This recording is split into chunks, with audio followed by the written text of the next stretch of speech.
कर्पूरगौरं करुणावतारं संसारसारं भुजगेन्द्रहारं सदा वसन्तं हृदयारविन्दे भवं भवानी सहितं नमामि। हर हर महादेव। जय भोलेनाथ। आप सभी पर भोलेनाथ और माता पार्वती का आशीर्वाद सदैव बना रहे। आज सुनिए सोमवार व्रत की संपूर्ण कथा। पौराणिक कथा के अनुसार अमरावती नगर में एक धनी व्यापारी रहा करता था। दूर दूर तक उसका व्यापार फैला हुआ था। नगर में उस व्यापारी का सभी लोग बहुत सम्मान करते थे। इतना सब कुछ होने पर भी वह व्यापारी मन से बहुत दुखी था, क्योंकि उस व्यापारी का कोई पुत्र जो नहीं था। दिन रात उसे बस एक ही चिंता सताती रहती थी कि उसकी मृत्यु के बाद उसके इतने बड़े व्यापार और धन संपत्ति को कौन संभालेगा। पुत्र प्राप्ति की इच्छा से वह व्यापारी हर सोमवार भगवान शिव की व्रत और पूजा किया करता था।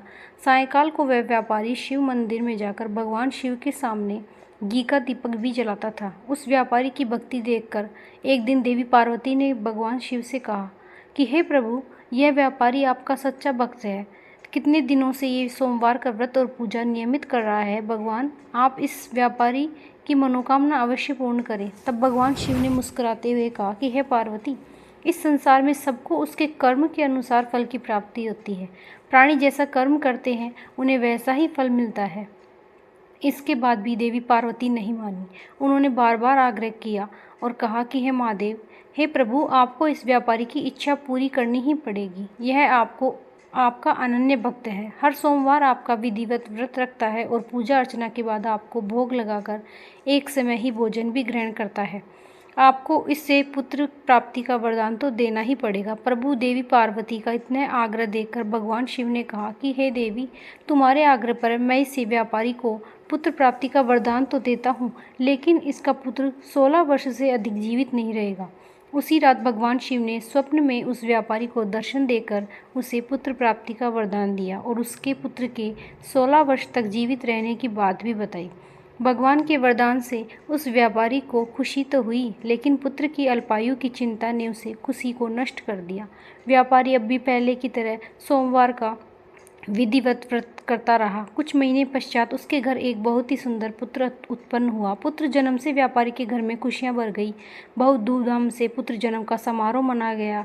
व्यापारी को पुत्र जन्म की अधिक खुशी नहीं हुई, क्योंकि उसे पुत्र की अल्पायु के रहस्य का पता था, लेकिन यह रहस्य घर में किसी और को मालूम ही नहीं था। विद्वान ब्राह्मणों ने उसे पुत्र का नाम अमर रखा। जब अमर 12 वर्ष का हुआ तो शिक्षा के लिए उसे वाराणसी भेजने का निश्चय किया गया। व्यापारी ने अमर के मामा दीपचंद को बुलाया और कहा कि अमर को शिक्षा प्राप्त करने के लिए वाराणसी छोड़कर आओ।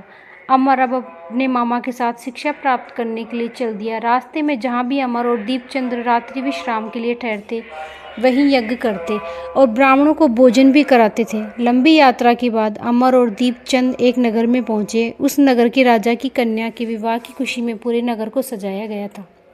निश्चित समय पर बारात आ गई, लेकिन वर का पिता अपने बेटे के एक आंख से काना होने के कारण बहुत चिंतित था। उसे इस बात का भय सता रहा था कि राजा को इस बात का पता चलने पर कहीं वह विवाह से इनकार न कर दे, इससे उसकी बदनामी होगी। वर के पिता ने अमर को देखा तो उसके मस्तिष्क में एक विचार आया। उसने सोचा, क्यों न इस लड़के को दूल्हा बनाकर राजकुमारी से विवाह करा दूं। विवाह के बाद इसको धन देकर विदा कर दूंगा और राजकुमारी को अपने नगर में ले जाऊंगा। वर के पिता ने इस संबंध में अमर और दीपचंद से बात की। दीपचंद ने धन मिलने के लालच में वर के पिता से बात स्वीकार कर ली और अमर को दूल्हे के वस्त्र पहनाकर राजकुमारी को चंद्रिका से विवाह करा दिया। राजा ने बहुत धन देखकर राजकुमारी को विदा किया।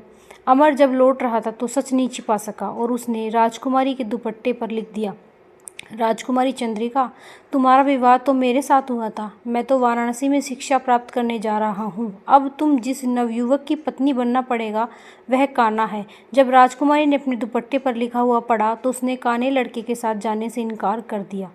राजा ने सब बात जानकर राजकुमारी को महल में रख लिया। उधर अमर अपने मामा दीपचंद के साथ वाराणसी पहुंच गया। अमर ने गुरुकुल में पढ़ना प्रारंभ कर दिया। जब अमर की आयु 16 वर्ष की हुई तो उसने एक यज्ञ किया। यज्ञ की समाप्ति पर ब्राह्मणों को भोजन कराया, खूब अन्य वस्त्र दान दिए। रात को अमर अपने शयन कक्ष में सो गया। शिवजी के वरदान के अनुसार शरण अवस्था में ही अमर के प्राण पखेरु उड़ गए। सूर्योदय पर मामा और अमृत को मरत देखकर पीटने लगा। आसपास के लोग भी एकत्र हो गए, दुख प्रकट करने लगे। मामा के रोने के विलाप करने से स्वर्ग के समीप ही गुजरते हुए भगवान शिव और पार्वती से भी सुने। तब माता पार्वती ने भगवान से कहा कि हे प्राणनाथ, मुझे इसके रोने का स्वर सहन नहीं हो रहा, आप इस व्यक्ति के कष्ट को अवश्य दूर करें। भगवान शिव ने देवी पार्वती के साथ अदृश्य रूप में जाकर अमर को देखा तो पार्वती जी से बोले कि हे देवी, ये तो उसी व्यापारी का पुत्र है जिसे मैंने 16 वर्ष की आयु का वरदान दिया था। आज इसकी आयु तो पूरी हो गई। देवी पार्वती ने फिर भगवान शिव से निवेदन किया कि हे प्राणनाथ, आप इस लड़के को जीवित कर दीजिए, नहीं तो इस लड़के के माता पिता पुत्र की मृत्यु के कारण रो रो कर अपने प्राणों का त्याग कर देंगे। इस लड़के का पिता तो आपका परम भक्त है, वर्षों से सोमवार का व्रत करते हुए आपको भोग लगा रहा है।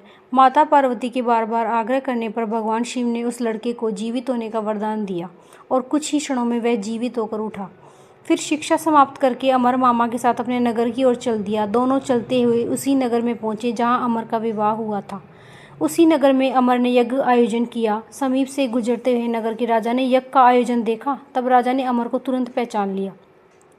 यज्ञ समाप्त होने पर राजा ने अमर और उसके मामा को महल में ले गया और कुछ दिन उन्हें महल में रखकर बहुत सारा धन वस्त्र देकर राजकुमारी के साथ विदा कर दिया। रास्ते में सुरक्षा के लिए राजा ने बहुत से सैनिकों को भी साथ भेज दिया। दीपचंद ने नगर में पहुंचते ही एक दूत को घर भेजकर अपने आने की सूचना भेजी। अपने बेटे अमर के जीवित वापस लौटने की सूचना से व्यापारी बहुत प्रसन्न हुआ। व्यापारी ने अपनी पत्नी के साथ स्वयं को एक कमरे में बंद कर रखा था। भूखे प्यासे रहकर व्यापारी और उसकी पत्नी बेटे की प्रतीक्षा कर रहे थे। उन्होंने प्रतिज्ञा कर रखी थी कि यदि उन्हें अपने बेटे की मृत्यु का समाचार मिला तो वे दोनों भी अपने प्राण त्याग देंगे। व्यापारी अपनी पत्नी और मित्रों के साथ नगर के द्वार पर पहुंच गया।